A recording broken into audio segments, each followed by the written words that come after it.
إن الحمد لله نحمده ونستعينه ونستغفره ونعوذ بالله من شرور أنفسنا. أصبح الملك لله والحمد لله رب العالمين. اللهم ما أصبح بنا من نعمة أو بأحد من خلقك فمنك وحدك لا شريك لك ولك الحمد ولك الشكر. اللهم إنا نسألك علما نافعا ورزقا طيبا وعملا متقبلا. Ma'asyiral muslimin wal muslimat, bapak-bapak, ibu-ibu, saudara-saudari sekalian, ikhwan wa akhwatillah, barakallahu fikum. Alhamdulillah, pagi hari ini Allah masih memberikan kepada kita nikmat-nikmat yang agung yang patut kita syukuri. Allah Subhanahu wa taala memberikan kepada kita nikmat kehidupan, nikmat iman, kesehatan dan kesempatan. Allah mudahkan untuk bangun sholat subuh berjamaah di masjid tepat waktu, walaupun hawanya cukup dingin. Dan Allah mudahkan untuk duduk di rumahnya menghadiri majelis ta'lim sampai syuruk nanti. Dan kita tutup dengan sholat 2 rakaat, sholatu sunnatil isyraq. Allah mencatat untuk kita semuanya ganjaran seperti haji dan umrah yang sempurna, sempurna dan sempurna. Dan dengan barakah majlis ini di rumah Allah ini, Allah ampuni dosa-dosa kita, Allah maafkan kesalahan kita, Allah terima taubat kita, Allah berikan ilmu yang bermanfaat, rezeki yang baik, yang halal, yang barakah, yang banyak, dan Allah kabulkan semua aktivitas kita. Allah berikan sehat walafiat, istiqamah sampai husnul khatimah. Allahumma amin. Insyaallah kita lanjutkan kajian kita dari kitab Tazkiratus Sami' wal Mutakallim fi adabil alim wal muta'allim, yaitu tentang keutamaan ilmu, penuntut ilmu dan ulama, serta adab-adab penuntut ilmu dan mengajar. Kitab yang sangat penting untuk dikaji, yang ditulis oleh Al-Imam Al-Qadhi Badruddin Muhammad bin Ibrahim bin Sa'dillah bin Jama'ah Al-Kinani Asy-Syafi'i yang wafat tahun 733 Hijriah. Dan yang lalu kita sudah masuk pembahasan tentang adab seorang penuntut ilmu atau orang yang berilmu atau ulama terhadap dirinya, adab terhadap dirinya sendiri. Dan kita sudah mengkaji terakhir yang keberapa? 10. Terakhir yang ke-10. Insyaallah hari ini kita masuk yang ke-11, yaitu yang nomor ke-11.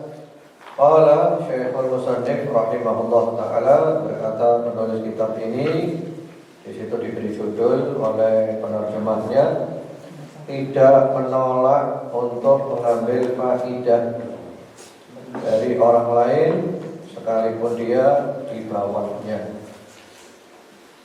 Baik, sebelum kita lanjut, kata-kata faidah itu kayaknya kalau bahasa Indonesia yang resmi itu pakai e, faedah ya.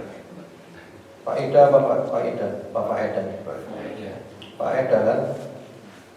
Ya, kita tanya dulu ke KBBI. Ya, faedah. Berarti itu apa? Belum sesuai dengan kaidah. Kemudian yang ke-11, hendaknya tidak menolak mengambil faedah ilmu yang tidak diketahuinya dari orang lain, sekalipun orang tersebut berada di bawahnya dari sisi kedudukannya, nasabnya atau usianya. Nah, itu poin yang luar biasa pentingnya, terutama zaman sekarang. Di antara adabnya orang berilmu itu tidak boleh gengsi untuk mencari ilmu kepada orang yang di bawahnya.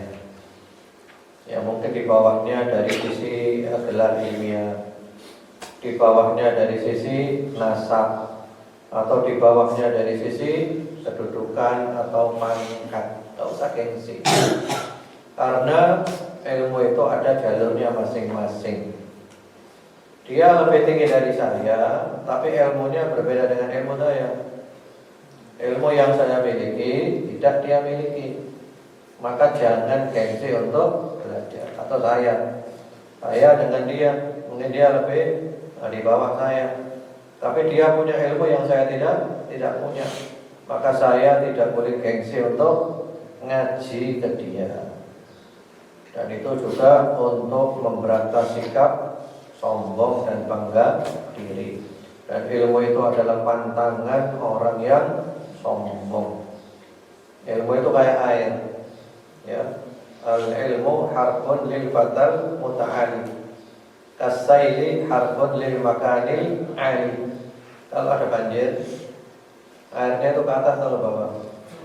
Ke bawah. Itu ilmu juga gitu. Ilmu itu pantangan orang yang sombong. Sombong gak dapat ilmu. Tak usah gengsi-gengsian.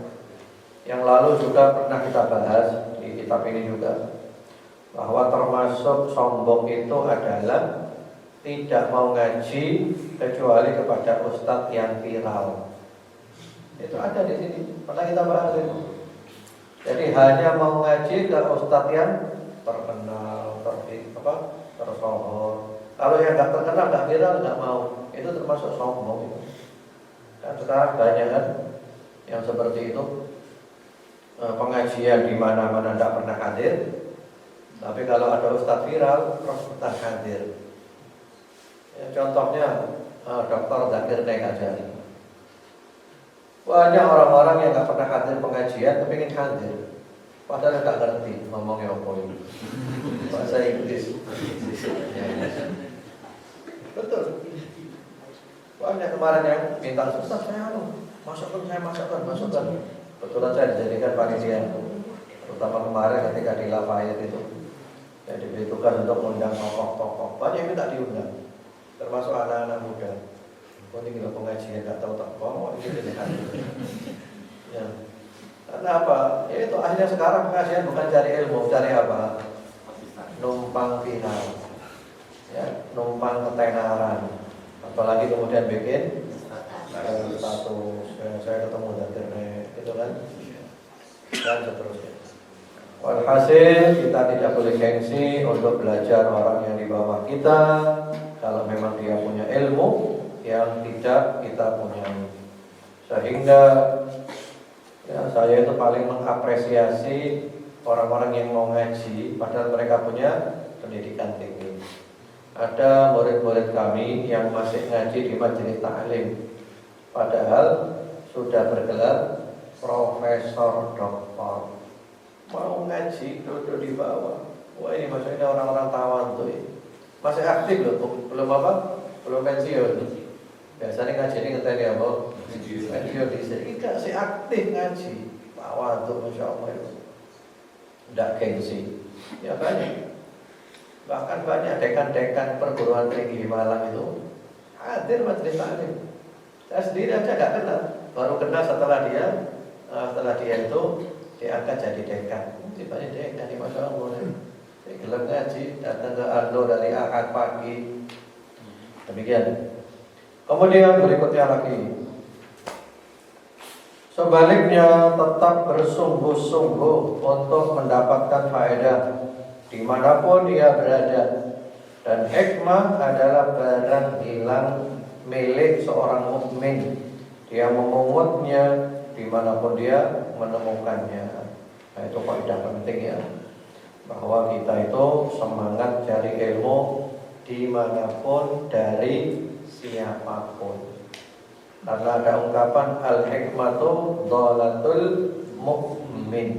Hikmah itu adalah milik orang mukmin yang hilang. Di mana saja dia menemukan, dia ambil. Di syarahnya kitab ini ada kritik dari Syekh Saleh As-Suhaimi Al-Utsaimin, Syekh Saleh Al-Utsaimin yang mensyarah kitab ini ya. Dan kita sering mengatakan ambil ilmu ya walaupun dari setan gitu kan. Jadi pokoknya kebaikan kamu ambil walaupun dari setan. Itu beliau mengkritik, tapi kritiknya perlu diluruskan. Maksudnya beliau, kan itu ada hadisnya kan. Hadis tentang sahabat oleh Nabi disuruh jaga kurma sedekah, lalu ada orang yang minta-minta dan suka ngambil, sampai akhirnya orang itu bilang, kamu tak kasih amalannya kalau mau tidur baca ayat kursi. Karena kalau kamu mau tidur baca ayat kursi, kamu tidak akan didekati setan sampai pagi. Lalu dilaporkan kepada Rasulullah SAW dan beliau mengatakan shadaqaka wa huwa kadzub. Dia benar walaupun dia seorang pendusta. Dia itu setan, dia itu pendusta. Tapi di sini dia benar, kamu ambil. Jadi maksudnya kebenaran diambil dari siapapun itu kalau sesuai dengan wahyunya Allah. Karena boleh jadi setan mengatakan sesuatu sesuai dengan wahyunya Allah, jadi kita ambil. Jadi bukan diambil dari setannya gitu loh, tapi diambil dari apa? Kebenarannya yang kebetulan munculnya dari setan. Buktinya apa? Nabi menyetujui, iya dia betul, walaupun dia adalah seorang pendusta. Jadi artinya ilmu itu diambil dari siapapun, yang penting pokok memberikan faedah, karena kita tidak tahu siapa yang lebih banyak faedahnya. Bila ada ungkapan itu ambil dagingnya, buang tulangnya. Kalau kita bisa memilah dan memilih antara daging dan tulang, ambil dagingnya, buang durinya, gitu ya. Kemudian Sa'id bin Jubair berkata, la yazalu ar-rajulu 'aliman ma ta'allam fa idza taraka at-ta'alluma wa dhanna annahu qad istaghna waqtafa bima 'inda wa huwa ajhal ma yakun. Seseorang tetaplah berilmu selama dia terus belajar. Jika dia meninggalkan belajar, menyangka dirinya tidak membutuhkan ilmu dan merasa cukup dengan apa yang dimilikinya, maka dia adalah orang yang paling bodoh. Itu kaidah penting juga itu. Jadi orang itu dikatakan berilmu kalau selalu apa? Selalu membuka diri untuk belajar terus. Minal mahdi ilal lahdi, dari buayan sampai masuk liang lahat. Ilmu ini tidak ada batasnya, lautan yang tidak bertepi. Jadi selama Anda belajar, maka Anda adalah orang berilmu. Kalau orang sudah berhenti dari belajar, tidak mau belajar, dia merasa sudah cukup ilmu saya, saat itulah dia menjadi orang yang paling bodoh, dan itu puncak kebodohan. Mungkin Anda pernah dengar kan bahwa manusia itu dalam hal ilmu ada 3 tingkatan. Atau ilmu itu ada tiga jengkal. Al-ilmu thalathatu ashbar. Ilmu itu ada 3 jengkal. Shibir. Ini juga dinukil oleh Bakar bin Abdillah Abu Zaid di dalam kitabnya Hilyah Thalibul Ilmi. Jadi ilmu itu 3 jengkal. Man dakhala fi shibril awwal takabbar. Orang yang masuk jengkal pertama, ilmunya baru 1 jengkal, maka dia itu sombong. Orang kalau baru belajar ngaji, baru hijrah, biasanya apa? Sombong. Mirip dengan orang belajar karate, masih sabuk putih, ban putih. Ban putih itu gimana keadaannya? Wayato, mewokong, petentang, petenteng, kuwabe diajak, tukaran. Soalnya apa? Sabuk putih. Si kemaruk itu lah. Waman dakhala fi syibri tsani tawadhu'. Kalau sudah masuk ke jengkal yang kedua, dia akan tawadhu', rendah hati. Mirip dengan padi, semakin berisi semakin menunduk. Ya wis mulai sapu apa lagi? Sapu coklat. Coklat wis menunduk. Waman dakhala fi syibri tsalits 'alima annahu la ya'lamu syai'an. Kalau sudah masuk jengkal yang ketiga, sapu hitam dan 3, maka dia menyadari bahwa dia tidak punya ilmu. Lek wis pendekar itu kudu kaya wong gak ngerti apa-apa. Tapi aja macam-macam kan disikat entek kan. Iki pendekar ini. Ya seperti itu. Dan itu sudah kita mengalami masa-masa seperti itu. Dan saya punya tulisan, teman kalau mau baca di website saya hatibening.com. Tulisannya berjudul Fase Ngejos. Iya, saya beri judul Fase Ngejos. Karena orang ngaji, orang hijrah, orang tobat ada fase-fasenya. Kan pertama itu ahli maksiat kan, ahli maksiat, riba, cinta dunia, dugem, ya, dan seterusnya sampai bosan kepingin tobat. Kemudian dia hijrah, dia tobat. Lah tobat biasa nih, boleh sing apa? Sing keras. Lek gak keras gak apa. Lek gak keras itu dianggap gak bener yang keras. Boleh sing keras. Sehingga dia berada di fase ngejos, kebablasan.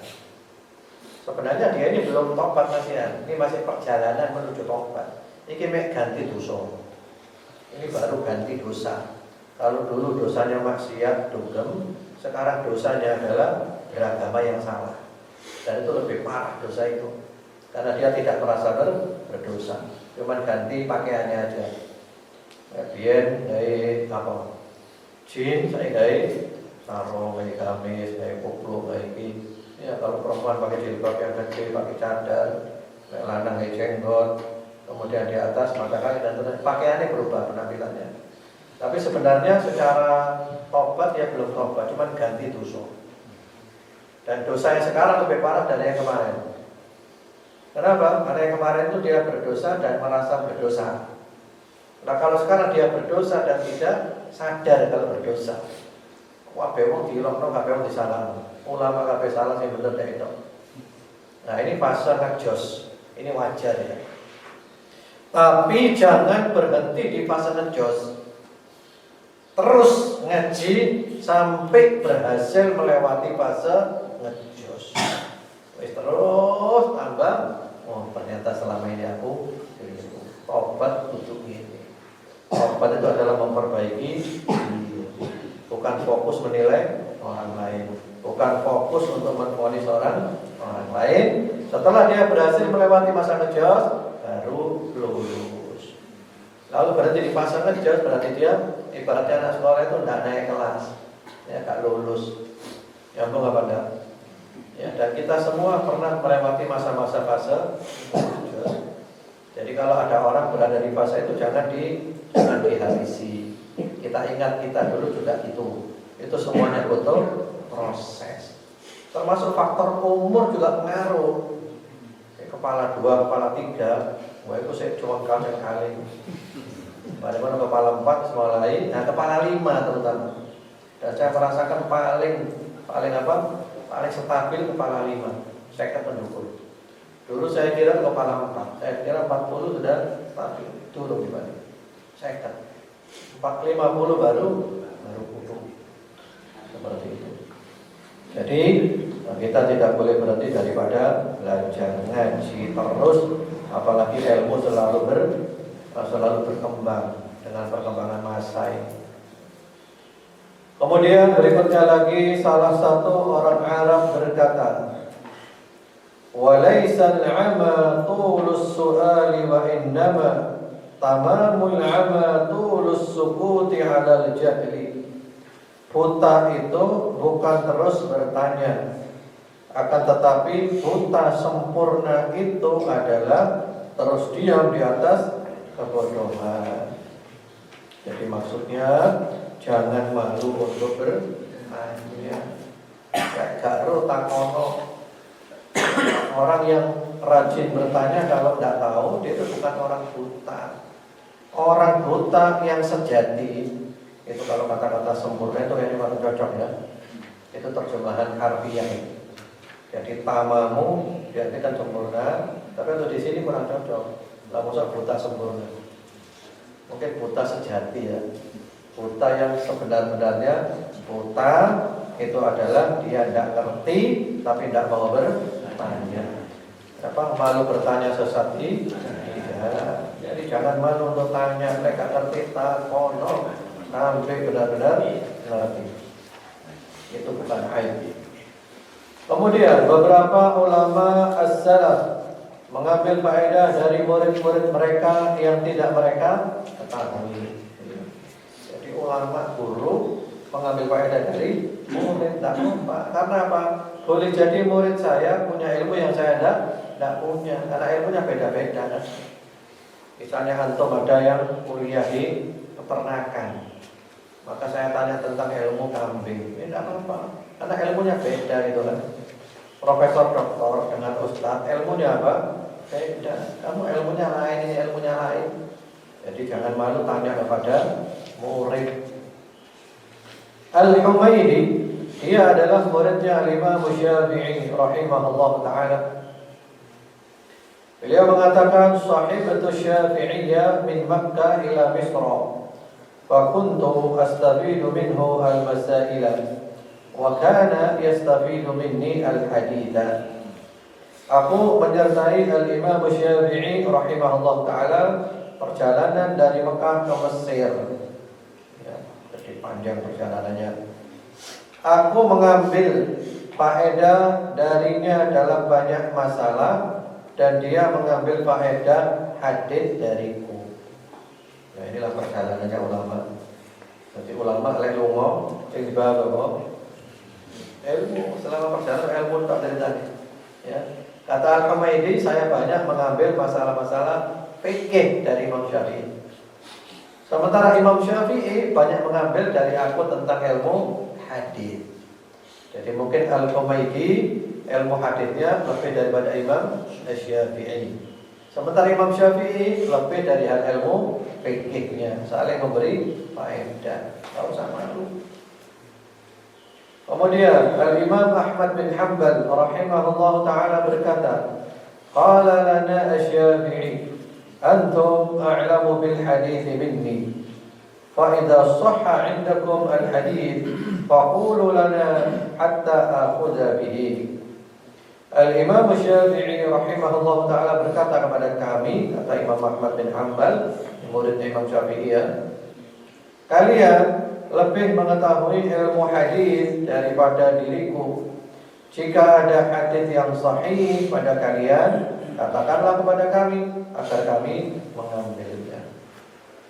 Jadi Imam Ahmad muridnya Imam Syafi'i, wahai Imam Ahmad, kamu ini walaupun muridku, tapi dalam ilmu hadis lebih ngerti dari aku.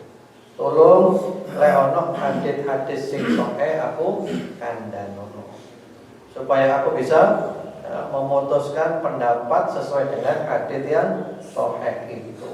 Masya Allah. Makanya ilmunya apa? Barokah. Soalnya apa? Tawadhu, gak sombong.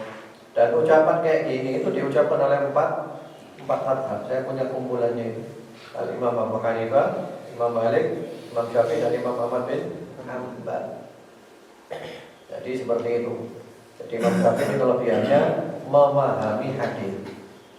Imam Ahmad kelebihannya mengetahui derajatnya hadis. Kemudian berikutnya lagi, dan ada riwayat-riwayat yang sahih dari sebagian sahabat, yaitu mereka mengambil ilmu daripada tabi'in. Sahabat Nabi ya mengambil ilmu dari tabi'in. Dan yang paling mendalam dalam masalah ini adalah bacaan Rasulullah sallallahu alaihi wasallam kepada sahabat Ubay bin Ka'ab. Beliau bersabda, "Amarani la an aqra'a 'alaika lam yakunil ladzina kafaru." Allah memerintahkan aku agar membacakan kepadamu yaitu surat Al-Bayyinah. Ini puncaknya. Jadi Allah nyuruh Nabi untuk ya kasare ku apa setoran lah. Benar bukan gitu ya. Tapi kalau di konteks pembahasan ini seakan-akan seperti itu gitu loh.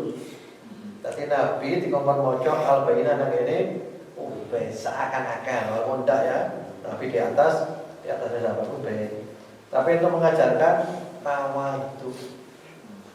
Kan gitu kan, kita juga belajar ngaji kita ya, bukan Nabi ya. Itu kan kita setor bacaan ke guru kan. Ya, seakan-akan gitu, walaupun ini bukan gitu maksudnya. Tapi karena berada di bab ini, maka dikesankan seakan-akan seperti itu. Jadi Nabi di moco sahabat Ubay. Walaupun tentu Nabi jauh di atas sahabat Ubay. Tapi pelajarannya adalah pelajaran tawadhu gitu maksudnya. Pelajaran tawadhu. Aku top tekokon, tapi aku tetap bocor deh di hadapanmu sebagai bentuk pengajaran tawadhu. Karena itu dibaca diterangkan di situ di antara faedahnya. Qalu min fawaidihi alla yamtani al-fadil min al-aqdi 'anil mafdul.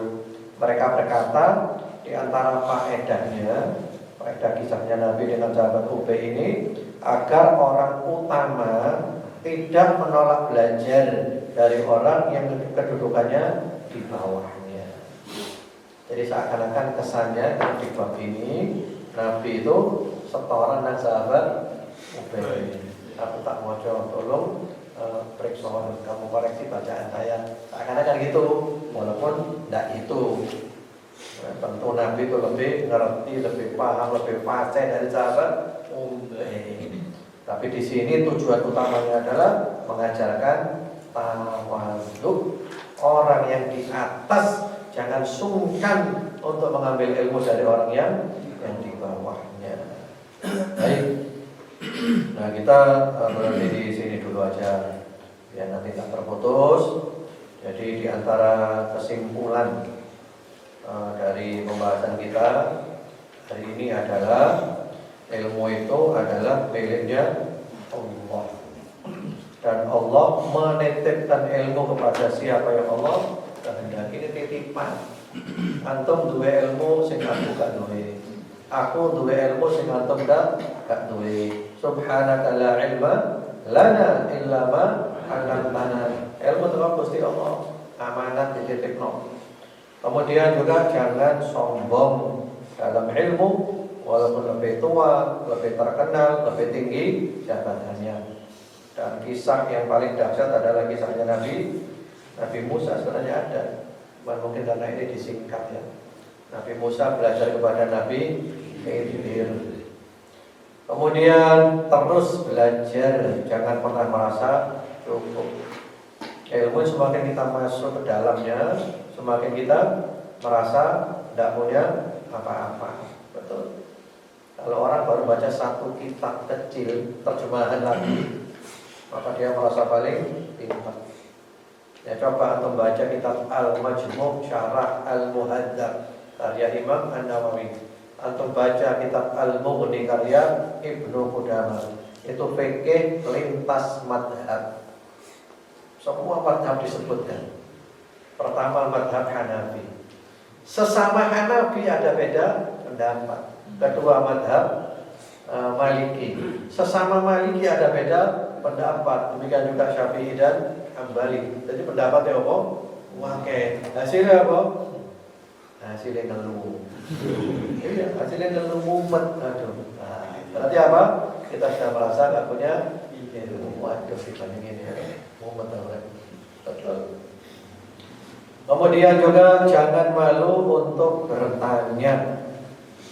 Karena orang itu kalau malu bertanya, maka dia akan tetap menjadi orang yang bodoh, diam saja. Kemudian juga di antara faedah dari pembahasan kita ini adalah ilmu itu bisa datang dari murid kita, dari bawahan kita, atau bahkan dari orang biasa. Tetap kita ambil dari siapapun dan kita mencontoh Nabi Muhammad sallallahu alaihi wasallam, mencontoh para salafus saleh dalam hal kerendahan hati dalam menuntut ilmu. Demikian, wallahu a'lam bishawab. Insyaallah nanti kita lanjut yang ke-12. Monggo kalau ada yang mau ditanyakan, tafadhol, silakan.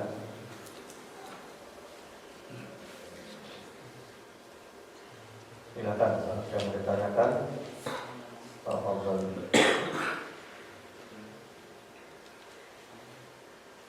Assalamualaikum Ustaz. Waalaikumsalam. Apakah ini juga terkait dengan seorang ayah bertanya kepada anaknya, dan anaknya lebih ahli di bidang tertentu, bapaknya tidak paham, terus dia tanya kepada anaknya, apakah ini masuk ke situ juga Ustaz? Iya, masuk sekali, masuk banget itu. Jadi jangan mentang-mentang kita ini bapak atau apa, gengsi untuk mengakui bahwa anak saya punya ilmu yang saya tidak punya. Justru itu perlu ditanamkan, Pak. Di antara tujuannya adalah untuk memberikan motivasi kepada anak kita. Jadi anak merasa diapakan? Anak merasa dihargai, diapresiasi. Oh, bagus itu bagus. Kalau ada orang tua mau gitu, itu orang tua hebat. Namanya orang tua yang pawang tuh. Kita ini harus menyadari bahwa kita ini manusia penuh dengan keterbatasan. Ya. Jadi begitu. Jadi kalau ada anak, mungkin dia punya ilmu apa misalnya. Kadang arah-arah itu mungkin suka bongkar sepeda motor. Ya. Nah orang tua nggak ngerti sepeda motor ada masalah. Ya biarkan anak yang ngerti itu loh benar ini. Ya, kadang kan anak-anak itu apa? Istilahnya itu mereka ini ngelitis. Tahu ngelitis atau?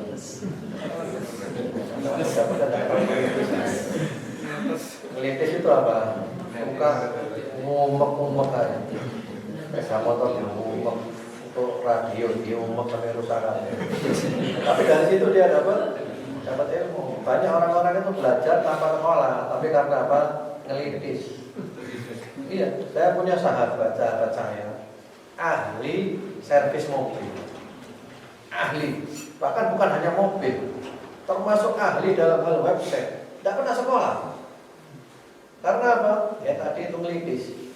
Dapat warisan dari bapaknya juga ngelitis. Iya, benar apa iso? Soalnya nggak tahu sekolah. Ya, dia sekarang punya apa? Punya bengkel, buka bengkel. Dan subhanallah banyak mobil-mobil di tempat lain tidak bisa dibetulkan, dia bisa. Soalnya memang ilmu laduni. Ilmu laduni belajarnya tentang ngelitis. Demikian, wallahu a'lam bishawab. Ini mungkin juga dia ini Pak Salim ini ngelitis ini. Ilmunya dari ilmu ngelitis. Ya karena kita kadang perlu coba sih. Demikian, wallahu a'lam bishawab. Monggo silakan kalau ada lagi. Cinta. Monggo. Jadi dikatakan yang tentang buta itu banyak bertanya. Tapi kan ada juga yang Nabi melarang untuk banyak bertanya seperti Bani Israil. Nah, Iya. Pertanyaan-pertanyaannya seperti apa yang menjadi tercela itu? Ya, baik. Terima kasih pertanyaannya. Ada pertanyaan yang terpuji, ada pertanyaan yang tercela. Kalau yang terpuji itu adalah pertanyaan karena memang tidak tahu, atau dia tahu sengaja tanya supaya orang lain juga dapat ilmu, kayak malaikat Jibril itu ya, yang pura-pura tanya Islam, iman, ihsan, padahal dia tahu. Tujuannya apa? Untuk mengajarkan kepada para sahabat. Tapi ada lagi bertanya yang tidak terpuji. Misalnya bertanya untuk mencari kelemahannya guru. Nyoba, bisa berdaya. Karena ada orang tanya gitu kan. Jadi tanya-tanya sengaja cari kelemahannya guru. Atau tanya itu untuk menampilkan dirinya. Jadi tujuan supaya dia kelihatan apa? Tampil. Ya mumpung ono pengajian viral iki aku tak takon nek channel di YouTube bang. Saya tuh tanya yang apa? Enggak ikhlas. Jadi dia tanya hanya untuk kepingin apa? Pengen tampil kelihatan lebih dari yang lainnya. Atau tanya untuk mendebat. Jadi tanya tujuannya apa? debat, wis dijawab di debat, itu juga tidak bagus. Saya ingat betul ya, Syekh Utsaimin pernah marah di majelis. Waktu itu ada anak baru. Kan biasa di majelis beliau kadang ada orang-orang perjalanan. Dulu kan zamannya Raja Fahd kan masih bebas ya. Negara Teluk itu perjalanan, nggak pakai visa kan. Dan itu kadang teman-teman dari Kuwait dari mana itu mampir di Syekh Utsaimin dulu mau umroh. Nah, nanti di majelisnya, karena dia tidak tahu adabnya majelis. Kalau dia tanya ke Syekh Utsaimin bagaimana hukum orang meninggalkan sholat. Syekh Utsaimin termasuk yang punya pendapat orang meninggalkan sholat itu kafir. Itu pendapat Syekh Utsaimin madzhab Hambali, dan beliau punya kitab tentang itu, konsekuensinya apa. Lalu ada ini Syekh Utsaimin diajak debat. Syekh Albani bilang tidak kafir. Bayang, ini kan berarti membenturkan ulama. Kan Syekh Albani kan punya pendapat orang meninggalkan sholat itu selama yakin sholat itu wajib dia tidak kafir. Itu ada kitabnya juga Syekh Albani. Syekh Utsaimin diajak debat, ngamuk Syekh Utsaimin. Katanya kamu untuk memberikan pelajaran ya, marah untuk memberikan pelajaran bahwa kamu ini tidak ada kamu ini. Artinya kamu membenturkan ulama dengan ulama, apalagi dia menyebut nama Syekh Albani, itu tidak boleh itu. Itu berarti membenturkan ulama. Jadi kalau tanya itu ya sudah dijawab, selesai sampai nama. Karena ojo guru dia jawab, diajak debat, ulama diajak debat. Demikian itu diantaranya. Itu diantara pertanyaan yang apa? Yang tercela. Kemudian juga ada lagi tanya-tanya hal-hal yang tidak perlu. Contohnya apa? Hal yang tidak perlu. Apa kira-kira tak perlu yang sering ditanyakan itu? Sholat di atas Ka'bah. Apa? Sholat di atas Ka'bah menghadap kemana? Sholat di atas Ka'bah menghadap kemana? Nah, tapi anehnya di kitab fikih dibahas gini-gini. Jadi kitab fikih itu dibahas hal-hal yang tidak terjadi dan mungkin tidak pernah terjadi. Wallahu a'lam, entah di benaknya mereka apa. Ya kita husnudzon aja. Kita husnudzon aja. Demikian, wallahu a'lam bishawab. Baik. Ada lagi, satu lagi boleh, silakan monggo. Berkaitan dengan mencari ilmu tadi. Iya.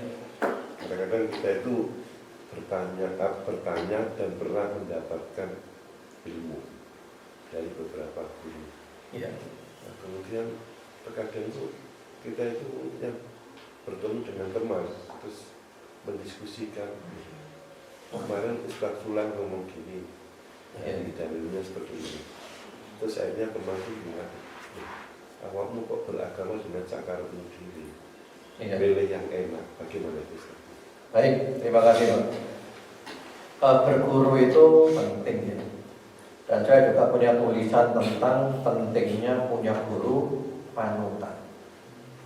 Kita ini harus punya guru panutan. Ya, ada tulisan itu.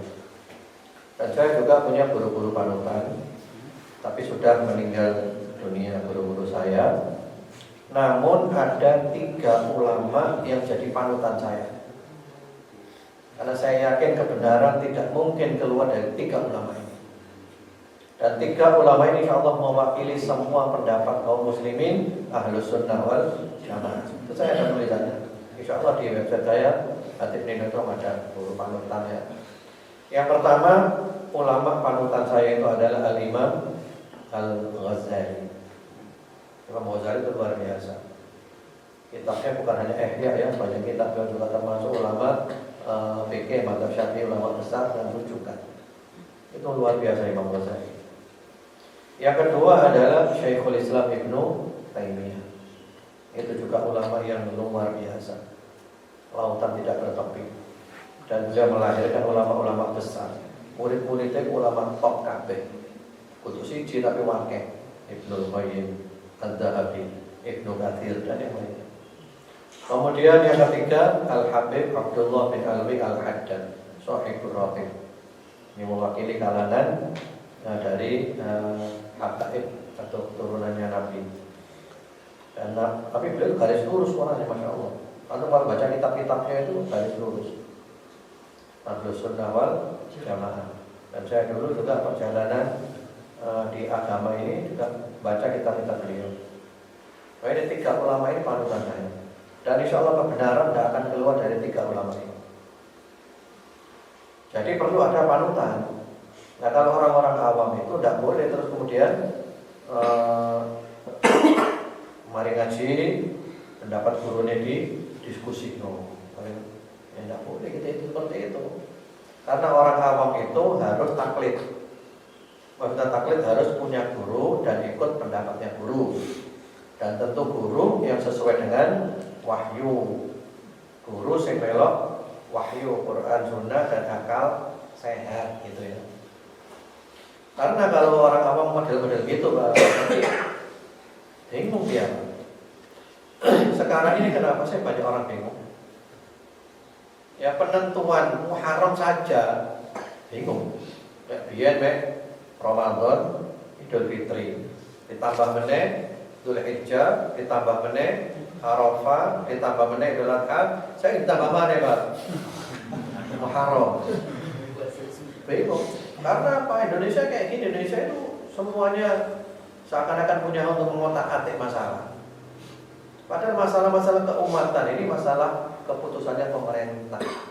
Ini bukan untuk diotak-atik oleh ormas atau untuk siapapun. Lah orang awam yang tidak punya guru panutan, Pak, ya bingung, Pak. Bingung terus. Atau harus ngaji itu kurang no, tapi aku tidak punya guru panutan. Boleh Ramadan, ono beda pendapat, ngeluh tuh, Pak. Melok sopo. Kalau antum tanya saya jawab, gak usah poso wis prai posone. Wis bolak-balik ini saya bingung ae ngono lho. Gak usah bingung. Antum punya guru panutan, melok gurumu, mari wis. Dan untuk memilih seseorang sebagai guru panutan, itu usahakan punya 2 sifat. Wis gak usah akeh-akeh. Loro ae wis. Guru sempurna tidak ada, guru juga manusia ya, ada kurangnya. Tapi usahakan guru antum yang jadi panutan punya 2 ini. Antum yakin dengan kapasitas keilmuannya. Jadi guru itu 2 ilmu. Dan ilmunya bisa dipertanggungjawabkan. Dia ngaji, dia punya sanad bersambung sampai ke Nabi. Yang kedua, antum yakin gurunya antum itu ngajak ke surga. Dia ngajak selamat, ngajak mlebu surga. Kan ketok kan? Dan doa itu ya sudah selesai. Jadikan guru panutan wis main celoko sampai mati. Selamat insyaallah. Soalnya gak ngono Pak, bingung Pak. Antum ngaji ke 10 guru, 10 pendapat Pak. Antum ngaji ke 100 guru, 100 pendapat. Antum bingung. Ngaji ke guru banyak gak apa-apa, tapi panutannya 1. Wis pokok antum yakin loro itu kan selamat wis. Nek gak ngono kok bingung, apalagi sekarang zamannya medsos itu. Antum tinggal ngetik aja di Google. Ya, metu kabeh Pak pendapat. Tinggal pilih sing enak sing ndi. Saya mau nikah ini, sing paling aman sing ndi. Oh, iki pendapat nikah tanpa wali boleh. Nikah tanpa saksi boleh. Oh, ini aja. Kalau iki ya, iya. Itu ada pendapat madhab Hanafi. Gak wali gak apa-apa, gak saksi gak apa-apa. Ya zina itu, Bro. Dulu kan ada kiai seperti itu tuh. Nikah di hotel tanpa wali, tanpa saksi. Alasannya apa? Ada di kitab Rahmatul Ummah fi Ikhtilafil A'immah. Itu boleh pendapat sing apa mencari pembenaran, bukan mencari kebenaran. Nah, kalau kita punya prinsip mencari apa?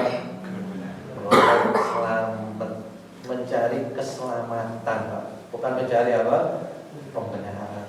Soalnya agama bisa direkayasa, Pak. Agama ini ada masalah-masalah yang memang harga mati. Sholat 5 waktu wajib, rukun Islam. Kemudian puasa Ramadan, zina itu haram dan seterusnya.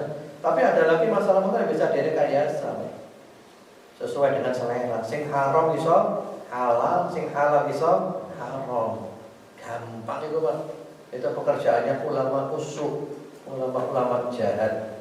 Tinggal wani piro kepengin hukumnya kaya apa. Tak bolehno dalile kabeh. Iya, wah empat itu kan mobil sekali.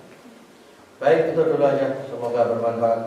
Allah jaga kita, Allah lindungi kita, Allah selamatkan kita, Allah berikan sehat walafiat, istiqamah sampai husnul khatimah.